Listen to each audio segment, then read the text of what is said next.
오늘 제가 설교할 제목은 사랑으로의 초대입니다. 여러분, 기독교를 어떤 종교라고 할 수 있을까요?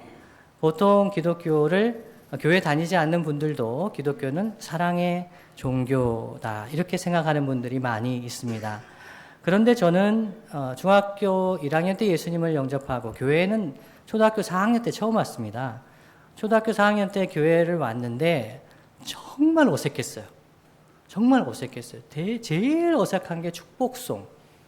저를 축복한다는 거예요. 저는 노 땡큐. 원하지 않아요. 저를 왜 축복해 준다는 거예요. 저는 부유한 집에 읍내에서 이름만 얘기하면 아는 분의 아들이고 경제적으로 어려움 하나도 없고 그냥 뭐 축복이 필요 없고 그냥 교회 왔는데 친구 보러 교회 왔는데 그래서 축복해 준다. 사랑한다. 이런 말이 저한테는 정말 어색했어요. 집에서 전 사랑한다는 말을 한 번도 들은 적이 없어요. 어렸을 때부터 태어나서 자라면서 사랑한다는 말을 그 말은 드라마에나 있는 말이다. 이렇게 생각을 했어요. 집안은 부유했지만 관계는 너무 힘들었어요. 집에 들어가는 것이 힘들어서 저는 바닷가에서 태어나서 자랐는데요. 바닷가에 있었습니다. 바닷가는 제 집이요 놀이터요. 제일 싫어하는 것이 해가 지는 거예요. 제가 서해 바다, 서해 충남 장항이라는 곳에서 태어나서 자랐는데요. 군산, 전북 군산 바로 앞에 있죠. 거기가 제 놀이터인 거예요. 그런데 해가 지면 사람들은 대한민국에서 꼭 봐야 될 그 풍경 중에 하나가 서해안의 낙조라고 하더라고요. 전 제일 싫어해요. 왜요? 아름답게 해가 지면 저는 집으로 가야 돼요. 집은 너무너무 싫은 곳이에요. 일단 집에 가면 한 대 맞고 시작해요. 왜 그럴까요? 갯벌에서 열심히 놀았기 때문에. 그 옷은 너무 지저분하겠죠? 사랑한단 말을 저는 들어보지 못하고 자랐습니다. 근데 교회에 갔더니 사랑한대요. 전 믿을 수도 없었고, 정말 부담이 됐었어요. 근데 오늘 우리가 읽은 이 요한 1서 말씀에 요한도 이 부담되는 얘기를 하는 거예요. 서로 사랑합시다 라고 얘기를 하는 거죠. 그러면서 하나님을 아는 사람은 서로 사랑합니다 라고 하는 거예요. 하나님을 아는 사람은 서로 사랑합니다. 반면에 사랑하지 않는 사람은 하나님을 알지 못하는 사람입니다 라고 이야기를 하죠. 그러면서 하나님은 사랑이십니다 라고 이야기를 하세요. 하나님은 본성상 사랑이시기 때문에 하나님을 알게 되면 사랑하는 삶을 살아가게 된다 이런 말씀이죠. 근데 여러분 오늘 처음에 예배 시작할 때 우리가 찬양 노래도 불렀지만 태초부터 하나님은 우리를 어떻게 하셨다고 우리가 노래했습니까? 태초부터 우리를 사랑하셨다고 우리가 노래했습니다. 하나님은 사람을 창조하셨을 때 너무 좋으셨어요. 아담과 하와를 사랑하셨어요. 그래서 하나님의 형상으로 창조하시고 교제하시고 이야기 나누시고 사랑하시는 대상으로 사람을 만드셨습니다. 보시기에 너무 좋았대요. 여러분 자녀가 있으신 분들이 있으시죠? 자녀가 태어났을 때 한번 생각해 보세요. 제가 볼 때는 하나도 안 예뻐요. 핏덩어리잖아요. 그런데 그 아들, 딸이 정말 정말 사랑스러우셨죠. 눈에 넣어도 아프죠. 근데 눈에 넣어도 아프지 않다고 이야기를 하잖아요. 왜 그렇죠? 너무너무 사랑하니까요. 하나님이 우리를 지으실 때 만드실 때 너무너무 보시기에 좋으셨대요. 사랑하셨어요. 여러분 그런데 문제가 생겼어요. 그렇게 사랑하는 아담과 하와가 이 뱀의 모양으로 나타난 사탄의 꼬임을 받게 돼요. 이 뱀이 나타나서 뭐라고 얘기하죠? 저 선악을 알게 하는 나무의 열매가 있는데 저걸 따먹어라 이렇게 얘기해요. 하와가 그러죠? 이거는 먹으면 안 되는데 선악을 알게 하는 나무의 열매는 만지지도 말라고 했는데 먹지도 말고 만지지도 말라. 그러면 정녕 죽을 거라고 했는데 라고 얘기하니까 그 사탄이 뭐라고 얘기합니까? 정반대의 얘기를 해요. 저 선악을 알게 하는 나무의 열매를 맺으면 하나님같이 될 거야. 하나님같이 될 거야. 하나님이 그렇게 되지 못하게 하시려고 이 선악과를 먹지 말라고 한 거야. 그렇게 얘기를 하죠. 그러니까 하나님의 약속, 하나님, 그 선악과만 안 먹고 다른 모든 것을 다 누릴 수 있는데, 그런데 사탄은 먹으라고 한 거예요. 아담과 하와는 어떤 결정을 했나요? 선악을 알게 하는 나무의 열매를 먹겠다고 결정을 했어요. 그 말은 선과 악을 하나님이 판단하시지 않고 내가 판단하겠다는 거예요. 무엇이 선인지, 무엇이 악인지, 무엇이 옳은 건지, 무엇이 그른 건지 내가 결정할 거야. 내가 신처럼, 하나님처럼 살 거야. 그렇게 생각하면서 따먹은 거죠. 결과적으로 어떤 일이 생겼습니까? 예, 사람은 정말 하나님같이 살고 있는 것 같아요. 자기가 신인 것처럼 자기 마음에 오른 대로 그렇게 사는 사람이 되었죠. 그런데 하나님 말씀처럼 죽음이 왔어요. 그 죽음은 세 가지로 말씀드릴 수가 있겠는데요. 첫째는 영적인 죽음입니다. 영적인 죽음은 하나님과 분리된 거예요. 원래 하나님은 어떻게 사람을 만드셨다고 했죠? 하나님의 형상으로 사랑하셔서 사람을 만드셨어요. 함께 교제하는 그런 존재였어요. 하나님 같은 존재죠. 그런데 이 하나님을 떠나서 범죄했을 때 사람이 하나님과 단절됐어요. 그래서 이 에덴 동산에서 하나님이 찾아오셔서 아담아 어디 있느냐라고 창세기 3장 부르셨어요. 그때 사람들이 어떻게 했죠? 하나님을 피했어요. 그래서 죄인된 마음, 우리의 마음에는 하나님을 피하고 싶은 마음이 있어요. 웬만하면 하나님과 가까이 가고 싶지 않아요. 무당이나 다른 종교인 통해서 하나님께 가까이 갈지 모르겠지만 하나님과 직접 교제하고 싶은 마음이 사라진 거예요. 하나님을 피하는 거, 하나님과 영적으로 단절된 거, 이것이 영적인 죽음입니다. 두 번째는요, 사회적인 죽음을 경험했어요. 아담은 하와를 처음 만났을 때 뭐라고 얘기했죠? 그때는 사실 하와란 이름도 없었어요. 히브리어에 보면 이슈와 이샤예요. 사람인데 이 어미만 다른 거예요. 사람이죠. 남자와 여자예요.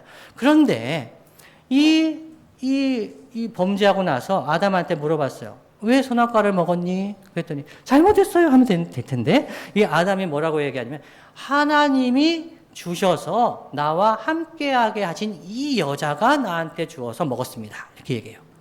그 죄인은 정말 핑계대죠. 책임을 전가하는 거예요. 내 책임이 아니라고요. 사실 이 아담은 하와를 얼마 전만 해도 뭐라고 얘기했냐면 내 뼈 중에 뼈요 살 중에 살이라고 얘기했어요. 너무너무 사랑한다. 너는 나다. 너무너무 사랑했어요. 재봉 형제? 요즘 사랑하잖아요. 뼈 중에 뼈요 살 중에 살이고 최고. 정용 자매. 다른 자매가 눈에 보이지 않잖아요. 예, 근데 이런데 이게 죄가 들어오게 되면 어떻게 되는 거예요? 이렇게 천사 같은 아내에게 책임을 전가하는 일이 생겨요. 이것이 사회적인 죽음, 관계의 단절이에요.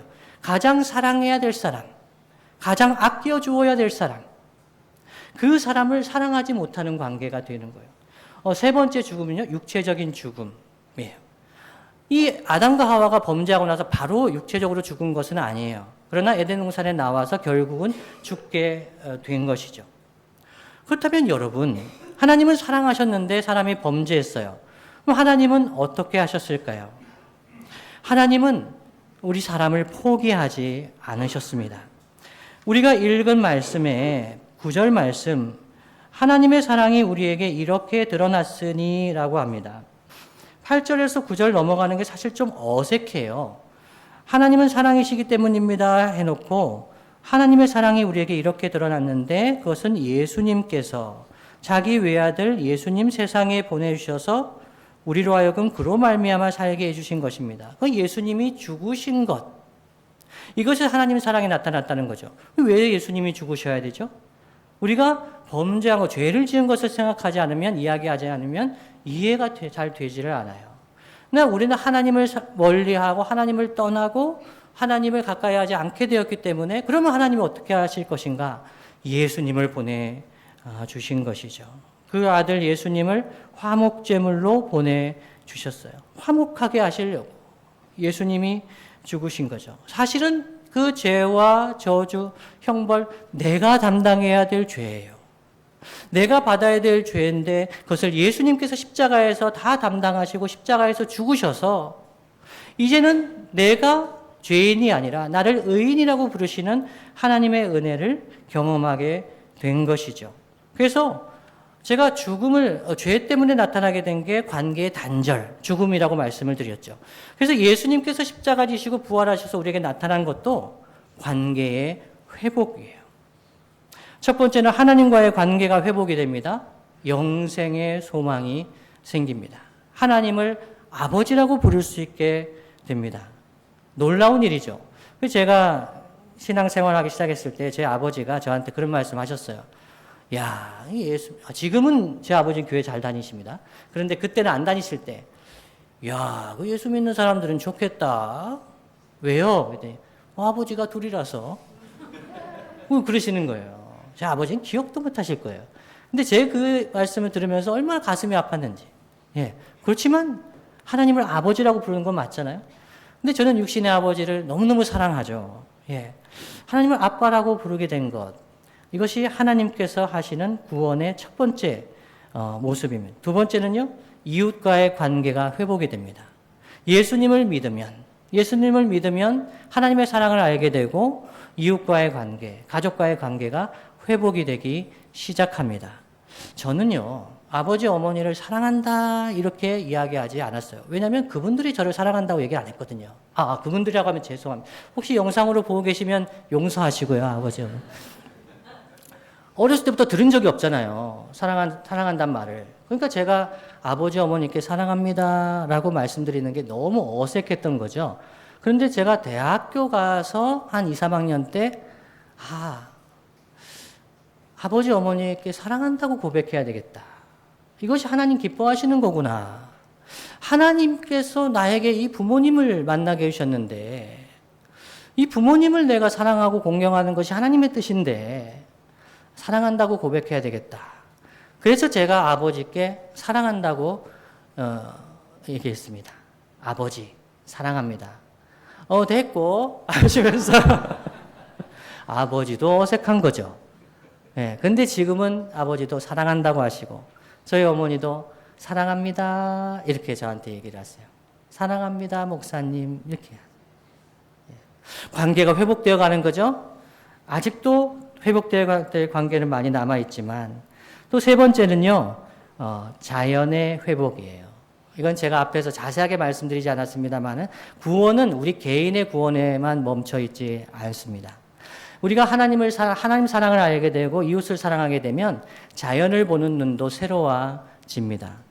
우리가 범죄했을 때 자연이 함께 저주를 받고 가시덤불과 엉겅퀴가 나게 되거든요. 그런데 하나님의 구원을 경험하면서 자연을 보는 눈이 달라지게 돼요. 제가 예수님을 만났을 때 예수님을 만나고 구원의 은혜를 체험하고 그 다음날 아침에 만났을 때 우리 두레교회 교인들은 많이 들으셨죠? 나팔꽃에 이슬이 맺혔는데요. 너무너무 아름답게 보이는 거예요. 나팔꽃에 이슬이 뭐가 아름다워요? 예수님 만나기 전에는 정말 하찮은 거라고 생각했어요. 그런데 나팔꽃의 이슬을 보면서 너무너무 아름답구나. 나무에 햇살이 비치는데 너무너무 아름답구나. 바람이 부는데 너무 아름답구나. 자연을 사랑하게 되고 자연을 잘 돌보는 이게 하나님 원하시는 모습 중에 하나거든요. 그 회복이 나타나게 됩니다. 그래서 요한복음 3장 16절 말씀 이렇게 말씀합니다. 하나님께서 세상을 이처럼 사랑하셔서 외아들을 주셨으니 예수님이죠. 이는 그를 믿는 사람마다 예수님을 믿는 사람마다 멸망하지 않고 영생을 얻게 하려는 것이다 말씀합니다. 하나님이 세상을 이처럼 사랑하시고 여러분을 너무너무 사랑하셔서 예수님을 보내주셨어요. 그 예수님을 믿으면 우리 안에 회복이 일어납니다. 사랑이 회복됩니다. 하나님을 사랑하게 되고 이웃을 사랑하게 되고 자연을 사랑하는 사람이 됩니다. 그래서 성경은 하나님께서 우리를 이렇게 사랑하셨기 때문에 우리도 서로 사랑하는 것이 마땅하다라고 합니다. 이거 11절 오늘 읽은 말씀이죠. 우리가 이런 사랑을 받았기 때문에 가까운 사람들, 이웃을 사랑하는 것이 마땅하다라고 이야기하고요. 우리가 서로 사랑하면 어떤 일이 일어날까요? 우리가 서로 사랑하면 12절 말씀 한번 보시죠. 지금까지 하나님을 본 사람은 없습니다 라고 하죠. 혹시 하나님을 보신 분 있으세요? 일부 예배 때는 없으셨는데 혹시 예훈이 형제 봤어요? 손을 올린 예. 하나님을 본 사람이 있으면 병원에 가야 된다고 이렇게 이야기를 하시는 분이 있어요. 하나님 본 사람은 없어요. 환상이나 영적인 체험을 하신 분은 있어도 하나님을 본 사람은 없지만, 그러나 우리가 서로 사랑하면 하나님이 우리 가운데 계시고라고 말씀합니다. 그러니까 우리가 서로 사랑할 때 하나님께서 우리 가운데 성령으로 계신 것을 체험할 수가 있어요. 그리고 또 하나님의 사랑이 우리 가운데서 완성된 것입니다. 하나님의 사랑, 우리가 서로 사랑할 때 하나님께서 우리 가운데 계시고, 그리고 하나님의 사랑이 우리 안에서 완성되는 것을 경험하게 됩니다. 여러분, 하나님의 사랑은 어떤 사랑일까요? 제가 모두에도 말씀드린 것처럼 저는 이게 사랑을 못 배워가지고요. 전 주로 드라마를 통해서 배웠어요. 드라마를 보면 사랑을 이야기하잖아요. 근데 보면은 하나같이 비현실적이에요. 아, 다 거짓말이구나. 저런 사랑일까? 예. 여러분, 사랑을 어디에서 여러분은 사랑을 배우셨습니까? 성경이 이야기하는 사랑은 빈부귀천, 남녀노소, 지역과 계층과 인종을 뛰어넘는 사랑입니다. 우리가 예수님께 사랑을 배운 사람은 남녀노소, 빈부귀천, 지역과 계층을 뛰어넘는 사랑을 경험하게 됩니다. 어디에서요? 교회에서요. 하나님의 사람들, 하나님을 먼저 만난 사람들이 서로 사랑할 때 이런 사랑을 경험하는 거죠.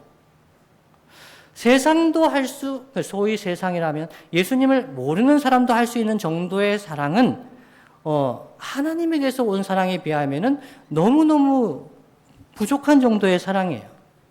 제가 교회에 와서 경험한 사랑이 이런 사랑입니다.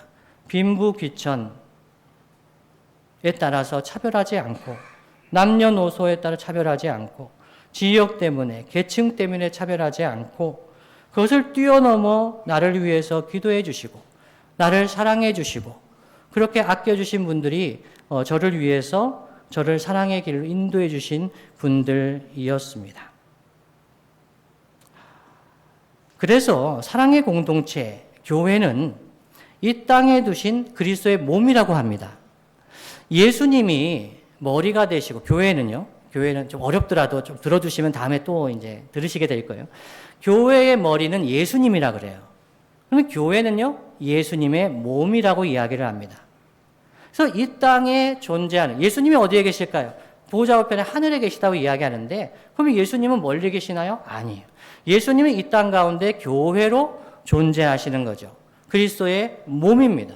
그래서 교회에서 하나님의 사랑을 경험할 수가 있습니다. 아니요, 경험할 수 있어야 합니다. 그런데 우리가 때로는 하나님은 안 계신 것 같다라고 느껴질 때가 있지 않습니까? 교회 밖에 있는 분들, 교회에 있는 분들, 하나님 안 계신 것 같아. 하나님 안 계신 것 같다라고 느껴질 때가 있습니다. 여러 가지 이유가 있겠는데, 저는 첫 번째 이유는 사랑의 공동체를 경험하지 못할 때 우리는 하나님 계신지 알지 못합니다. 말로는 하나님이 계시다고 하는데, 설교를 들으면 하나님이 이렇게 하신다고 하는데, 사랑의 공동체를 경험하지 못하면, 교회에서 하나님의 사랑을 경험하지 못하면 하나님 정말 살아계신가? 이런 생각을 갖게 된다는 거죠. 그래서 그 사랑을 경험하지 못하면 설교도, 성경 공부 이야기도 다 거짓말같이 느껴집니다. 사랑의 공동체를 경험하지 못했을 수 있는 또 다른 이유는 교회에 있는 사랑이 왜곡될 때 우리는 하나님을 제대로 경험할 수가 없습니다. 저는 앞에서 하나님의 사랑은 남녀노소와 빈부귀천을 뛰어넘는, 인종과 지역과 계층을 뛰어넘는 그런 사랑이라고 말씀을 드렸습니다. 그런데 교회 안에서 사랑한다고 하지만 그 사랑이 왜곡될 때 사람들은 이곳에서 하나님의 사랑을 경험할 수가 없는 것이지요. 그래서 여러분, 저는 오늘 이곳에 처음 오신 분들께 먼저 죄송하다고 말씀드릴 수밖에 없습니다. 만일 여러분이 교회를 다니셨는데, 예전에 교회를 방문하신 적이 있는데, 예수님을 믿는 사람들을 만난 적이 있는데, 하나님의 사랑을 경험하지 못하셨다면 그것은 하나님의 책임이 아니라 전적으로 저희들 책임입니다. 전적으로 교회의 책임, 사람들의 책임입니다. 하나님은 사랑이십니다. 하나님의 사랑은 부요합니다. 그 깊이와 넓이와 높이를 헤아릴 수가 없습니다. 하나님은 남녀노소에 따라서 차별하지 않으십니다. 빈부귀천 때문에 차별하지 않으십니다. 인종 때문에 차별하지 않으세요. 그런데요, 사람이 문제예요. 사람이 우리가 사랑한다고 하면서도 외식하고 가식하고, 사랑한다고 하면서도 우리의 이익 때문에, 우리의 욕심 때문에 그렇게 사랑할 때 사람들은 그곳에서 사랑을 느끼지 못합니다. 하나님의 사랑을 느끼지 못합니다. 그래서 하나님 안 계신가 봐 라고 생각하고 이야기할 수가 있는 것이죠. 그러나 한 번 더 말씀드리는 것은 하나님은 사랑이십니다. 하나님은 사랑이십니다. 여러분들을 태초부터 사랑하셨고 지금도 여러분을 초대하고 계십니다. 여러분을 사랑한다고 말씀하십니다. 그래서 여러분 주변에 오늘 여러분을 초대한 분도 두신 거죠. 혹시 여러분을 초대하신 분이 남녀노소 빈부귀천 모든 것이 좀 비슷해서 같은 향후에 있어서 뭐 이런 뭔가 이유가 있어서 나를 초대했겠지라고 생각하시는 분도 있으시죠? 예. 근데 초대한 분들은 그런 이유가 없어요. 그냥 이분 초대하면 좋겠다. 이분 초대하면 좋겠다. 이분이 하나님의 사랑을 알았으면 좋겠다라는 마음으로 초대하는 것입니다. 그래서 하나님이 없다고 느껴질 때는 우리가 사랑하지 않을 때일 수가 있습니다. 러시아의 대문호 톨스토이는 이런 소설을 썼습니다. 사랑이 있는 곳에 하나님도 있다라는 제목입니다. 사랑이 있는 곳에 신도 있다라고 되어 있습니다. 이야기는 이렇습니다. 구두수선을 하는 사람, 마틴이라는 사람이 있었습니다. 세 자녀가 있었는데요. 아내와 두 자녀가 먼저 세상을 떠나고 막내마저 세상을 떠났습니다. 그래서 이 마틴이 너무나도 상심해서 교회를 안 나가겠다. 교회를 안 나갔어요. 그래서 술로 매일 밤을 지새우는 그런 삶을 살았습니다. 너무너무 고통스러웠어요. 근데 그 마을에 있는 한 노인이 이 마틴을 생각했어요. 그래서 마틴, 그래도 하나님께 나아가야지. 성경이라도 읽어야지 하면서 마틴에게 이야기를 했어요. 그래서 그 마틴이 성경을 읽기 시작했습니다. 그러다가 마틴이 이런 생각이 들었어요. 만일 예수님이 나를 찾아오신다면 내가 어떻게 할까? 예수님이 나를 방문하신다면 어떻게 할까? 이런 마음을 가지고 성경을 읽고 있었는데 그때 이런 생각이 들었습니다. 하나님 주신 음성이라고 하죠. 종교적인 말로는. 그때 이런 생각이 들었답니다. 내일 거리를 내다보아라. 내일 거리를 내다보아라. 내가, 예수님이죠. 내가 너한테 가겠다. 이런 음성을 듣습니다. 그래서 다음날 마틴은 예수님께서 오신다고 하니까 기다립니다. 이 마틴의 구두 수선하는 작업장이 반지하 같은 데 있었거든요. 그래서 밖에 창문을 보면서 사람들이 지나다니는데 구두 수선하니까 구두가 잘 보이잖아요. 근데 저 허름한 노인이 있네. 이렇게 보고 있었어요. 근데 늙은 청소부 한 분이 피곤한 모습으로 쉬려고 하는 모습을 본 거예요. 저분이 밖에서 추운데 쉴 곳도 별로 없는데 아저씨, 여기 들어와서 여기서 좀 차 좀 드세요 하면서 초청합니다. 그래서 구두 수선하는 그곳에서 차를 대접해요. 그리고 나서 가요. 근데 낮이 되었는데 애기 엄마가 밖에 보이는 겁니다. 얇은 옷을 입었어요. 밖에 너무 추운데 애기를 데리고 젖먹이 애기를 데리고 얇은 옷을 입고 있는 거예요. 그래서 마틴이 밖에 너무 추우니까 와서 그냥 혹시 여기 안 하셨으면 식사라도 같이 할까요? 그래가지고 같이 점심 식사 대접하고 그렇게 교제를 합니다. 근데 예수님은 안 오시는 거예요. 그래가지고 있다가 오후 늦은 시간 됐는데, 사과 파는 할머니하고, 이 애가 보이는데, 요 소매치기 애가 사과를 훔쳐가지고 도망가는 거예요. 그걸 목격한 거죠, 마틴이. 그래가지고 쫓아가가지고 막 잡혀가지고 막 갈등하고 있는데, 이 마틴이 가서 중재해 줍니다.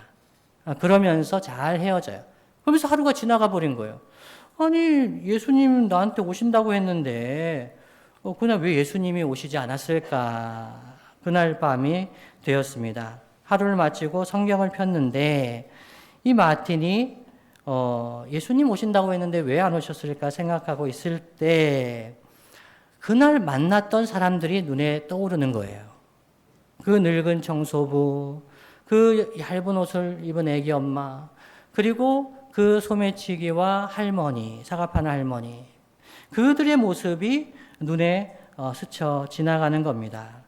그러면서 이런 음성을 듣게 됩니다. 마틴, 정말 그래도 넌 나를 못 알아보게 봤다는 거니? 이렇게 이야기를 합니다. 그들이 나였어. 바로 나야. 라는 목소리를 듣게 되었습니다. 그때 마틴이 펴둔 성경에는 이런 구절이 있었다고 합니다. 마태복음 25장의 구절이었는데요. 내가 굶주릴 때 너희는 나에게 먹을 것을 주었고 내가 목말라 할 때 너희는 나에게 마실 물을 주었으며 내가 나그네 되었을 때 따뜻하게 맞아 주었다. 이 예수님이 하시는 말씀이에요. 왜냐하면 너희가 내 형제들인 이 가장 작은 이들 가운데 한 사람에게 해준 것이 바로 나에게 해준 것이다. 라는 말씀으로 이 소설이 끝나게 됩니다. 사랑하는 여러분, 설교 말씀을 마무리하게 됩니다. 하나님은 사랑이십니다. 아멘인가요? 네. 재봉 형제가 아멘 아까 얘기해가지고 저도 이렇게 좀 조심스럽네요. 이 말을 뜻을 알고 이야기할까 하는 그런 마음도 있으시죠? 아멘은 진실로 그러하다라는 뜻이에요. 예, 그렇습니다. 하나님은 사랑이시지요. 그리고 하나님이 여러분을 사랑하시죠? 그걸 어떻게 하셨어요? 예수님이 우리를 위해서 십자가 지신 것을 그 사랑을 알게 되었습니다. 그래도 우리가 서로 사랑할 때 우리 주변에 있는 약한 이들, 소외된 이들, 이웃들을 사랑할 때 하나님의 사랑을 느낄 수가 있습니다. 저는 여러분 예수님의 사랑을 중1 때부터 알게 되었습니다. 예수님 만나기 전에는 별로 좋은 기억이 없습니다. 경제적으로는 더 나았어요. 부유했습니다. 자신감도 있었습니다. 공부도 꽤 잘하는 아이였습니다. 그런데 그때 이런 마음이었어요. 즐거운 일이 있어도 웃음 끝에 근심이 있다. 이런 말 들어보셨어요? 잠언에 나오는 말씀이에요.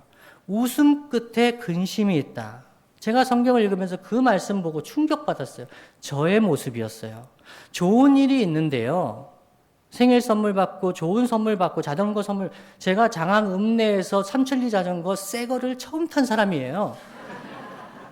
오비베어스가 이 프로야구 시작했을 때 유니폼이 2벌밖에 없었는데 그 중에 한 개 제 거였어요. 그런데요, 저는 그거를 샀을 때 지금도 기억해요. 제 마음 그 기쁨 끝에 근심이 있는 거예요. 채워지지 않는, 우리 재봉 형제 간증할 때 그 얘기가 있었죠. 좋은 게 있어요. 근데 기쁨이 없어요. 행복이 없어요. 사랑이요? 그건 드라마에나 있는 거였어요. 근데 예수님을 만나고 난 다음에 사랑이 시작이 됐어요. 나하고 아무 관계가 없는 분들이에요. 고향도 다르고 나이도 다르고 가진 것도 다 달라요. 근데 그분들이 저를 사랑한대요. 처음에는 믿기지도 않고 교회 갔는데 그분들이 다른 어떤 이유도 없어요. 예수님 때문에 사랑하는 분들이었어요. 대전의 한 시장에서 만났던 사람들이었습니다. 제가 그때부터 경험했던 사랑은 제가 반복해서 죄송합니다. 빈부귀천, 남녀노소, 인종, 지역, 계층을 뛰어넘는 사랑이었습니다. 저는 그전에는 사랑이 무엇인지 알지 못했던 사람이었습니다. 근데 그 사랑이 점점 더 풍성해 가고 있습니다. 오늘 오신 여러분, 두레교회에서 이러한 사랑의 교제를 경험하시는 여러분 되시기를 간절히 바랍니다. 그래서 여러분을 정중히 이 사랑의 교제에 초대합니다. 네. 설교는 끝났습니다.